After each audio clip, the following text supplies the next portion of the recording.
ये गाइस हम लोग आ चुके हैं नए सेक्शन 495 पर, जो कि पुराना हुआ करता था ये 449। यस, ये क्या हुआ करता था? 449 हुआ करता था। Section 449 CRPC। ठीक है, 449 CRPC क्या बोलता है? बोलता है मेरे भाई 449 CRPC क्या बोलता है? Appeal from order under section 491। Appeal from order under section 491 क्या बोल रहा है कि 491 क्या था? Bond for feature and penalty proceeding. अगर आपने बॉन्ड के कंडीशन को तोड़ा तो बॉन्ड फॉरफिट हो गया, और बॉन्ड फॉरफिट हुआ तो उससे फिर आपसे पेनल्टी लिया जाएगा, तो उसी के बारे में था 491। तो वो बोल रहा है अगर मान लो 491 में ऑर्डर पास हुआ है, 491 में आपके अगेंस्ट में ऑर्डर पास हुआ है, तो क्या उसके अगेंस्ट में अपील नहीं कर सकते? बिल्कुल कर सकते हो। तो अगर कायदे से देखा जाए हमको 491 के बाद क्या पढ़ना चाहिए था? 495। ठीक है, तो अब क्या कर सकते हैं, अब गलती हो गया तो हो गया, है ना। तो 495 क्या बोलता है? आपने जो 491 में बॉन्ड फॉरफीचर किया था, बॉन्ड के कंडीशन को तोड़ा था, और पेनल्टी प्रोसीडिंग कोर्ट ने स्टार्ट किया था आपके अगेंस्ट में, क्या आप उसके अगेंस्ट में अपील फाइल कर सकते हो? तो वही चीज़ बोलता है। आइए समझते हैं। ये 449 हुआ करता था।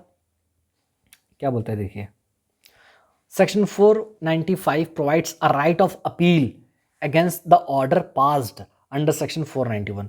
बोला 495 जो है भैया वो आपको राइट देता है, वो भी कौन सा right? Right of appeal, appeal का राइट देता है। वो भी कौन से ऑर्डर के अगेंस्ट में? Against the order passed under section 491। जो भी ऑर्डर 491 में आपने जो ऑर्डर पास किया है, उस ऑर्डर के अगेंस्ट में आपके पास राइट है कि आप अपील फाइल कर सकते हैं। मतलब क्या सर, नहीं समझा। 491 में आप कर रहे थे ना, आपके आपके अगेंस्ट में ऑर्डर आया था कि भैया पेनल्टी दो, हाँ, तो क्या आप उसके अगेंस्ट में अपील फाइल नहीं करोगे? वही कर सकते हो। तो वही बोल रहा, बॉन्ड फॉर फीचर और पेनल्टी प्रोसीडिंग जो चल रहा था, it specifies which appellate court will hear the appeal depending on who pass the original order under section 491। तो ये बोलता है कि कौन सा अपीलेट कोर्ट में जाओगे आप अपील करने के लिए। तो ये डिपेंड करता है आपका कि ओरिजिनल कोर्ट कौन सा था जो आपका 491 में बॉन्ड फॉरफीचर किया था। आपका बॉन्ड फॉरफीचर करने वाला कोर्ट कौन सा था, तभी तो डिपेंड करता है ना आप अपील कहाँ करोगे। तो अगर मान लो अगर आपका ऑर्डर अंडर सेक्शन 491 में ऑर्डर पास किया था कौन? Magistrate court. मजिस्ट्रेट कोर्ट ने आपके अगेंस्ट में पेनल्टी प्रोसीडिंग स्टार्ट किया था, ठीक है, और आपका बॉन्ड फॉरफीचर हुआ था, पेनल्टी प्रोसीडिंग स्टार्ट किया था कौन सा कोर्ट में? मजिस्ट्रेट कोर्ट ने किया था। तो आप उसके अगेंस्ट में, उस ऑर्डर के अगेंस्ट में कहाँ अपील पे जाओगे? मजिस्ट्रेट कोर्ट के ऊपर कौन सा कोर्ट होता है? Session court. ठीक है, सेशन जज के पास जाओगे, वही बोल रहा है। लेकिन मान लो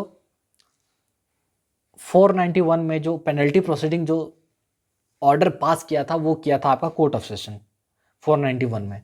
तो कोर्ट ऑफ सेशन के अगेंस्ट में अगर आप अपील करना चाहते हो तो कहाँ जाओगे? हाई कोर्ट जाओगे। वही चीज़ बोल रहा है बस, और कुछ नहीं है इसमें, है ही क्या। तो वही बोल रहा है कि अगर 491 में ऑर्डर पास हुआ था तो आपके उसके ऑर्डर के अगेंस्ट में आप चले जाओ। मजिस्ट्रेट कोर्ट में पास हुआ था तो कोर्ट ऑफ सेशन चले जाओ, कोर्ट ऑफ सेशन में पास हुआ था तो हाई कोर्ट चले जाओ। ठीक है, एग्जाम्पल देख लो। ए अब मतलब दोनों 491 और 495 को मिला के देख, मतलब इलस्ट्रेशन है। देखिए, A is out on bail in cheating case. A जो है चीटिंग केस के लिए ए बाहर पे है, अभी बेल पर है, और चीटिंग केस पे था, चीटिंग केस के लिए अंदर था लेकिन ये बेल पे अभी बाहर है। ठीक है, his surety B executes a bail bond of 1 lakh to the secure as presence. ठीक है, समझो मैं क्या बोल रहा हूँ। और एक चीज़ मैं बता दे रहा हूँ, बहुत यहाँ पर मैं लास्ट टाइम आपको नहीं बताया था 491 पढ़ाते वक्त। 491 में पढ़े थे हम लोग क्या, कि अगर आप बॉन्ड के कंडीशन को तोड़ते हो तो आपके अगेंस्ट में आपका बॉन्ड फॉरफिटेड हो जाता है और आपसे पेनल्टी रिकवर किया जाता है। तो पेनल्टी कितना रिकवर करते हैं? जितना बॉन्ड अमाउंट रहता है। मान लो बॉन्ड आप अगर 50,000 का भरे थे तो कोर्ट बोलेगा 50,000 दे। समझ में आ रहा है मैं क्या बोल रहा हूँ?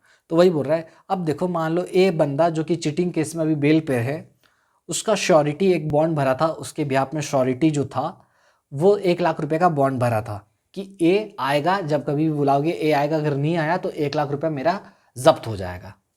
अब बस बोला है, ये जब्त कहाँ से होगा? हाँ, उसको तो उससे रिकवर करना पड़ेगा, ये तो बस लिख देते हैं। तो वो अब स्टेप 1 देखो, बॉन्ड फॉर फीचर 491 लगेगा। देखो, on hearing date A does not appear, hearing date पे ए नहीं आया, कोर्ट रिकॉर्ड किया रीज़न और डिक्लेयर किया कि बॉन्ड फॉरफिट हो गया। हियरिंग डेट पे ए जब नहीं आया तो कोर्ट क्या करेगा? रीजंस रिकॉर्ड करेगा और डिक्लेयर कर देगा कि बॉन्ड फॉरफिट हो गया। कोर्ट बोलेगा बी को, क्योंकि श्योरिटी है ना ये, कि भैया चल पेनल्टी दे, कितना? 1 लाख। याद करो 1 लाख का क्या था? बॉन्ड था ना, bond amount as fixed in the bond, bond पे जो अमाउंट फिक्स्ड हुआ था उतनी पेनल्टी उसको देना पड़ेगा। और शो कॉज, या फिर तू शो कॉज दे दे, ये बता दे कि क्यों ना तुझसे पेनल्टी लूँ मैं, मतलब रीज़न मतलब सफिशिएंट रीज़न बता दे कि क्यों ना तुझसे लिया जाए, ठीक है, पेनल्टी। दूसरा, B fails to give valid explanation, मतलब शो कॉज मतलब एक्सप्लेनेशन दे, ठीक है। लेकिन मान लो बी एक्सप्लेनेशन नहीं दे पाया कि भैया मैं क्यों अपियर नहीं हो पाया, बोल के ठीक रीज़न नहीं बता पाया, तो कोर्ट क्या बोलेगा? चल ठीक है, 1 लाख रुपया तू पेनल्टी भर दे मेरे को, जो बॉन्ड अमाउंट में था। तो ये जो 1 लाख रुपया रिकवर करेंगे, इसको बोलेंगे ऑर्डर अंडर सेक्शन 491। समझ में आ रहा है? हाँ तो समझ गए। अब ये ऑर्डर 491 में आया है, हमको मान लो अपील करना है, किसके अगेंस्ट में? इस ऑर्डर के अगेंस्ट में। हमको लगता है ये सर ना आप पेनल्टी बहुत ज़्यादा लगा दे रहे हो, ठीक है बॉन्ड अमाउंट इतना भरे दे दो, क्या आप इतना पेनल्टी लगा दोगे क्या सर? ना, ऐसा नहीं चलता सर प्लीज़। तो appeal against the order pass, तो इसके अगेंस्ट में मैं ऑर्डर कहाँ जाऊँगा करने? 495 में, ठीक है। तो वही बोल रहा है, देखो बी जो श्योरिटी है feels the penalty is too harsh, उसको लग रहा है कि पेनल्टी बहुत ज़्यादा है, क्योंकि A missed hearing due to illness but evidence was not considered, A ने हियरिंग डेट पे वो नहीं आ पाया क्योंकि वो बीमार था और एविडेंस को नहीं कंसीडर किया गया। अब क्या कर सकता है कौन? बी क्या करेगा? Since the order was passed by the magistrate, क्योंकि मजिस्ट्रेट ऑर्डर पास किया था, तो बी कहाँ अपील फाइल करेगा? कोर्ट ऑफ सेशन में। लेकिन मान लो अगर ये कोर्ट ऑफ सेशन के द्वारा पास होता, if it had been passed by the court of session, then the appeal would lie to high court. समझ में आ रहा है? तो अपीलेट कोर्ट इस केस में कौन सा होता है? कोर्ट ऑफ सेशन या फिर high court can review the facts, consider B's explanation and may reduce set aside the penalty. समझ में आया? तो इसमें पॉसिबिलिटीज़ क्या क्या होगा? अगर मान लो सेशन जज को लगता है कि ए जेन्युइन इल था, इस केस में हमारे वाले एग्जांपल में सेशन केस के, क्योंकि अब ये क्या किया? अपील किया, तो अपील करेगा सेशन कोर्ट में जाके। अगर मजिस्ट्रेट कोर्ट पास किया था ऑर्डर 491 में, तो 495 में ये जाएगा कहाँ? अपील के लिए सेशन कोर्ट में। तो सेशन कोर्ट को क्या लग सकता है? अगर ये लग सकता है कि हाँ ये जेन्युइनली इल था, तो उस केस में पेनल्टी को रिड्यूस कर देगा, 10,000 कर दिया मान लो, तो चलेगा। सेशन जज को लग सकता है कि ये जो दिए रहा है रीज़न सफिशिएंट रीज़न नहीं दे रहा है, तो उस केस में पेनल्टी कितना लगा सकता है? वो 1 लाख बोलेगा, नहीं 1 लाख दे, तू जो रीज़न बता रहा है मैं खुश नहीं हूँ। सेशन जज को लग सकता है कि अगर मजिस्ट्रेट ने ठीक से काम नहीं किया था, तो उस केस में पेनल्टी ऑर्डर सेट असाइड, तो मजिस्ट्रेट जो पेनल्टी दिया था उसको सेट असाइड भी कर सकता है सेशन जज। समझ में आ रहा है? तो अगर हम लिंक करें 491 और 495 को, तो 491 में क्या हो रहा था? Procedure for feature plus penalty, procedure बता रहा था फॉर फीचर का पेनल्टी, और 495 में अपील के बारे में बात करता है, अपील मैकेनिज्म के बारे में, so that the such order are not arbitrary और फाइनल। समझ में आ रहा है?